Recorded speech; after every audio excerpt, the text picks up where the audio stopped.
thank you for taking time out from your busy schedule to come out this evening.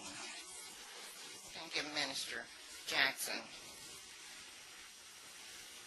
I'm kind of trying to, but today's meeting is going to focus on a seed that was planted in 1999 by business leaders, residents, community leaders, some politicians, educators, and other shareholders. These people saw a need to make a difference in West Tampa. The West Tampa CDC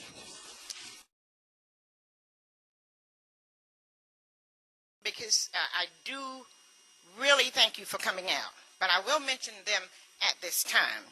We have Ruth McNair, who was from the West Riverfront Association, Pilar, Mrs. Pilar Kahala from Northeast McFarland, Robert Allen from North Hyde Park, and Rick Caldavello, who is the president of the West Tampa Chamber of Commerce. And you are going to hear from them a little later. Today's event will focus on our vision and mission. I cannot think of a better person to explain that approach than a person who leads our economic development initiative. Many of you have seen Michael around. Many of you have worked with him, and you really have not heard that much about Michael. And I'd like to share some things this evening about Michael. Michael has worked for more than 20 years in community development. He has served on several national committees, including the West Baltimore Federal Empowerment Zone. He has worked with the Sandtown Transformation Initiative, the Safe and Sound Initiative, the Job Plus Federal Employment Initiative, the West Side Empowerment Career Center, the John Hopkins School of Social Policy Urban Crisis. He has served on the White House panel on lessons learned in community development. He's also served with the Enterprise Foundation National Conference, also on lessons learned in urban development.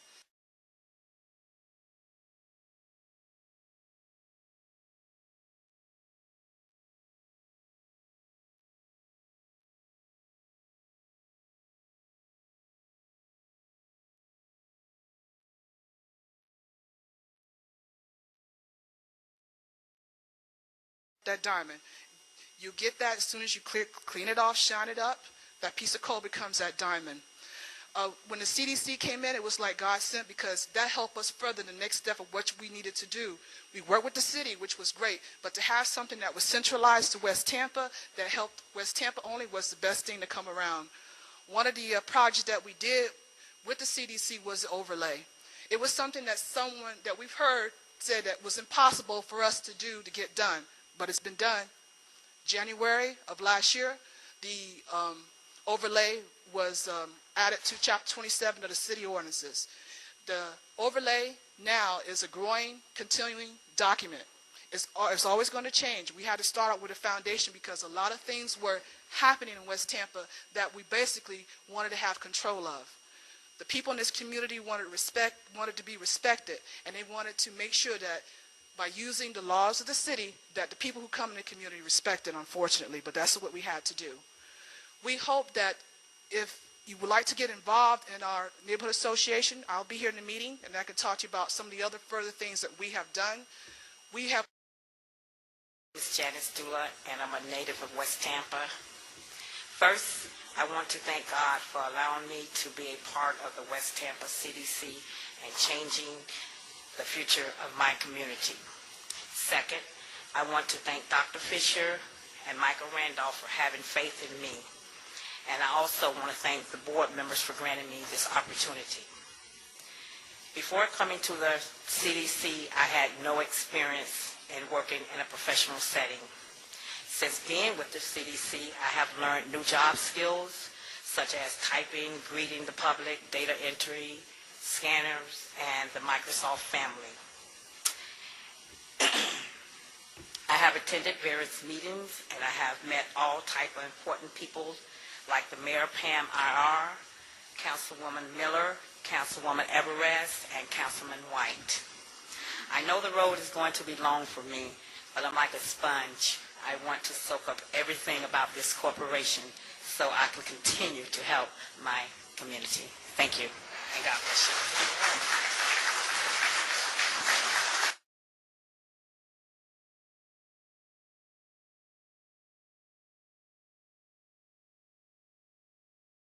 Been lucky to have my welfare.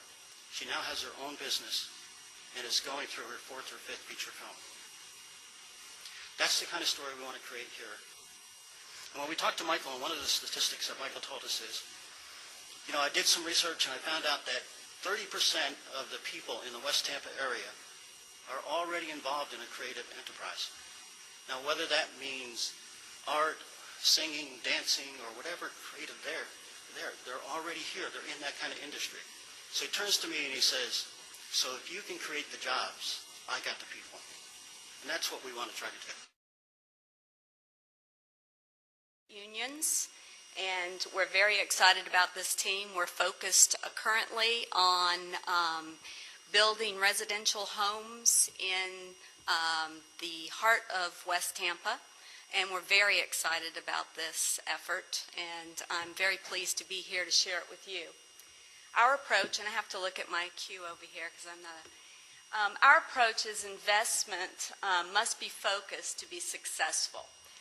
That we must put homeowners in the neighborhoods, that we have a housing product that is consistent with the legacy of West Tampa and the housing, historic housing there, and that our financial commitment is substantial and aggressive. And so to the very first point, I can show you that we are focused in an 8-block. Frankly, it's entrepreneurship. What makes projects like yours work is cash. And what generates cash are people who are motivated by being a business owner. In other words, build your own dreams versus build somebody else's dreams. See, you're a business owner. Profits are better than wages. Now, after your meeting here tonight, I'm going to hang around. Those of you who would like to hear a short presentation, about a 15-minute, we're going to have a meeting after the meeting. But the whole thing is designed to put people in business themselves at a price they can afford, and at the same time, a piece of those profits helping the CDC. It's a fantastic concept we put together. I'd love to share it with you. Thank you, sir. We're literally talking, the CDC will be able to bring in tens of thousands of dollars. That's a part of this deal right here. Again, it's all about the private sector coming to the nonprofit sector, and we're thinking like a business for the community. Social development. In terms of social development, we're looking at essentially 5 things: community, building, health, the environment, public safety, and youth. Talking about youth. We have a person that's going to be partnering with the CDC that's done a lot of national things as it relates to youth. Ms. Siegel, would you come up, please, and give your brief presentation, because everybody's looking at me like, how long? Very quick. My name is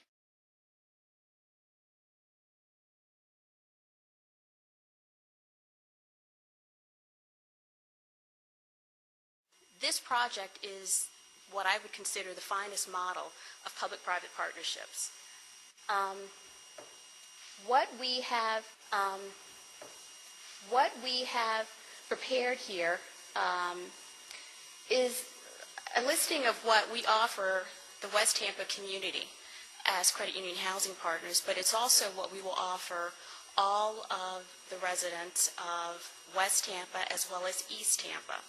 The 2 credit unions have received from the National Credit Union Association Underserved Community Charter, and an Underserved Community Charter allows the credit unions to provide open membership to folks who are living in West Tampa, who work in West Tampa, as well as worship in West Tampa. I'm Vice President of Community Development for Regions Bank here, and I told Michael he could get a New York minute, so I'm going to just describe a couple of the programs that we have at Regions Bank and a couple of the other affiliate programs that we are members of. We do have construction, acquisition, rehab loan.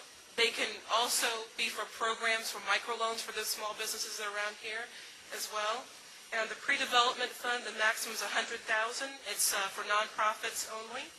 We also partner with lending consortia in the area, for the state actually.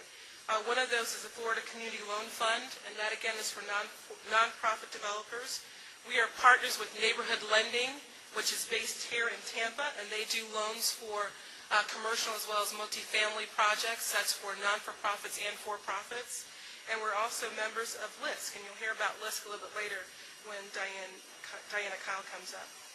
One other thing that we can tap into as a funding source is some grant opportunities. I know you do a lot of that, Michael. We can work with you to look at some facade improvements, especially now with the Main Street initiative that you have. So that kind of gives you a New York minute of the programs that we offer at Regions Bank. I put some of my information on one of the tables, and my contact information is there as well. Thank you. It is about the possibilities and about bringing resources to the table in order to make it happen, in order to be sustainable. One of the ways that we're doing this is the traditional way in terms of grants, and we will always pursue grants. The other thing we're doing is a fee for service. As we become better at doing our business classes for those that are coming from out the community, we'll be charging a fee to those individuals in order to sustain what we do. The other thing we do is act as a developer and get development fees. Ray Horner from our office is going to talk about our housing project that's coming up, and we get 10% for each house that we build. The other thing is a consultant fee. We position ourselves to be a consultant to work with the nonprofit sector in order to generate some type of funds. You're going to be hearing about some of those things we're doing with the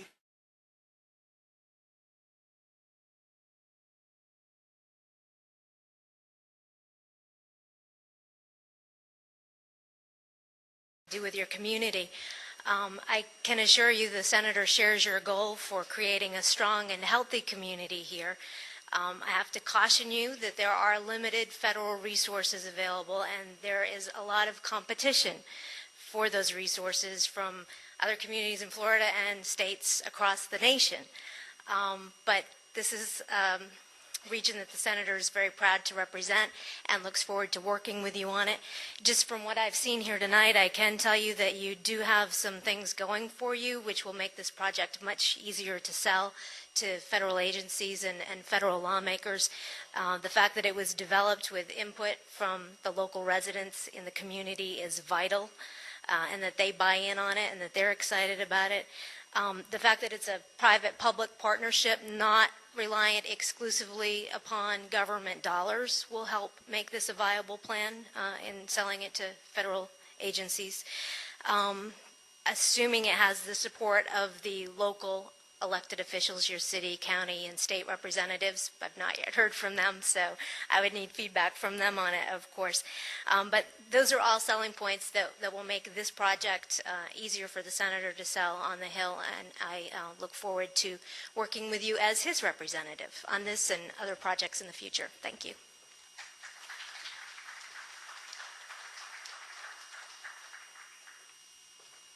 Our next speaker is John Kynes, representing our U.S. Congress. Congressman Davis will work closely with the other local representatives here from both the city government and the state government, and yourself and Senator Nelson in trying to help the community achieve its goals. Michael, I want to congratulate you and everyone involved in putting this together, and I look forward to getting a copy of it as soon as you can get us one. This really is about empowering local residents. And this community, as much as any other community in our city, has been very, very patient. And I truly hope that this comes to fruition and that everyone will, both in the public and private sector, will achieve its goals. And certainly you can depend on our office to be with you and work with you, whether it's to try to get CDBG funds or work with other nonprofits, LISC, and the city certainly on its various goals. We will be there, and I look forward to working with you all. Thank you for inviting our office here tonight. Thank you.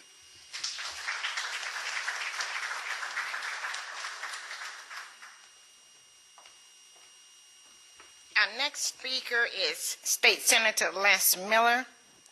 I must say this about our senator. He donated the first $1,000 to our city. Thank you. Thank you so much, Senator Miller. I didn't have $1,000, so I gave them to John. Thing has been said about what's happening here in West Tampa and with the CDC here in West Tampa. And one of the things I heard Senator Martinez's office said, will they have support of the local elected officials? I guarantee you that they will have the support of local elected officials, whether it's city, county, or state, both House and Senate. And you're going to hear probably from Representative Enriquez.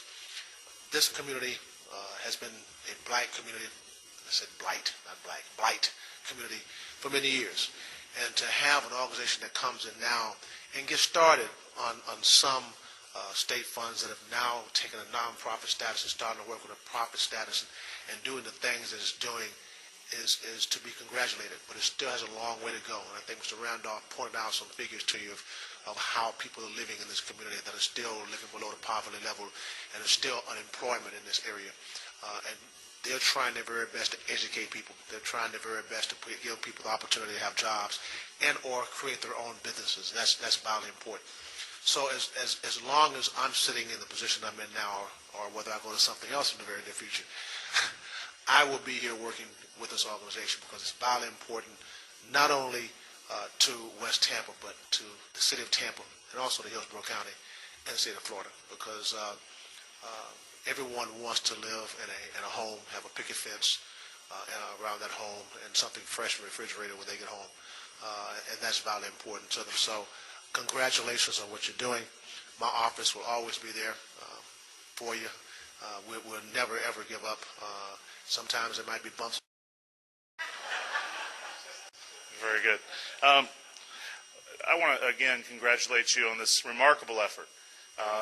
Some 80 years ago, my great-grandfather, who was the last mayor of West Tampa, turned over West Tampa back to the city of Tampa. And when that took place, he made very ball coach once upon a time that told me that a blaze starts with a spark. And this is the spark that I believe will revitalize West Tampa. And that's a key term, revitalization, because it's happening from within. See, most often, we talk about redevelopment within neighborhoods, but at that point, an area is so blighted that someone goes back in and compiles all the land and they make it into something else completely different. And that's what's happened in some other communities within our own area. But this is real, true revitalization from within, using those folks that have toiled here for many years, that they'll be part of this vision. And I want to again thank you for this opportunity and thank you for your support over the years. It's as though we've watched this baby that was born in your office continue to grow. And I look forward to many, many more years of seeing this vision come to fruition. Thank you so much.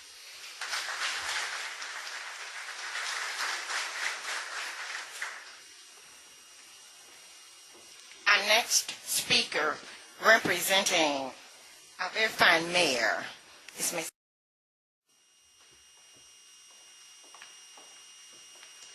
And first, let me say that I'm very proud to be working for Mayor Iorio and to be having the honor of representing her today. I think that one thing that is her theme is that she listens to the people, she listens to the neighborhoods. I've worked in a number of local and also at the federal level up north and here now in Tampa, and I think what you often hear is that government knows what's best for you. We don't believe in that. We believe that what the citizens and what the neighborhood associations, and especially now working with the CDC, you need to tell us what services we can provide. Now, speaking for myself and for my departments, I think, Dr. Fisher, you already know, if I can be the conduit of information, that is my goal. If I can bring the folks together at City Hall, because we're terrible at talking to each other within City Hall. You know how hard it is for you to all find each other. Sometimes we have the same problem, too. So my mission is to make sure that we get the right people at the table, whether it's my department or another department.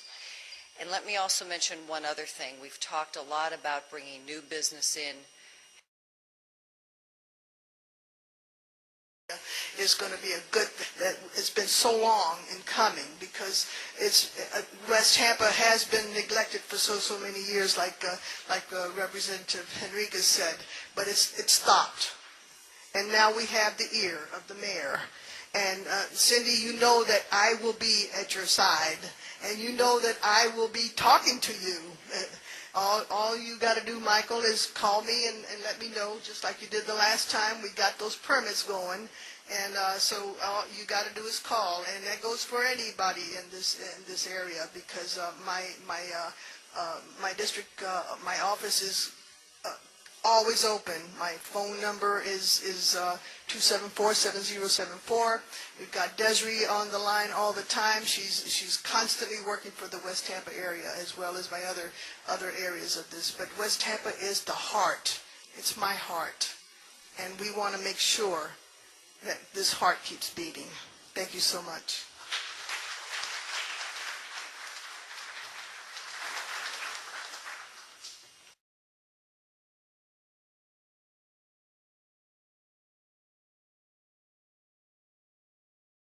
All the energy and the dynamics and the possibilities. And all of those are here tonight. The reality of what people were talking about and what the CDC was embarking on is happening now. And what you've got here is the three ingredients that make a community successful. You have a plan, you have partners, and you have leadership. You've got it all going for you. I'm very proud and privileged to be able to be a partner here with the University of South Florida and working in the community through the Jim Walter Partnership Center. We believe in being out in the community, engaging the community, and asking the community, how can the university help? It comes from a community-based perspective. So far, that commitment is so strong that I was able to work with the university and our university office, our engagement community office is here in West Tampa, next to the West Tampa CDC. We've also brought in our partners from FAMU and the Schimberg Center for Affordable Housing. So we're bringing in partners into this community to help all of us make West Tampa a better community for all of us.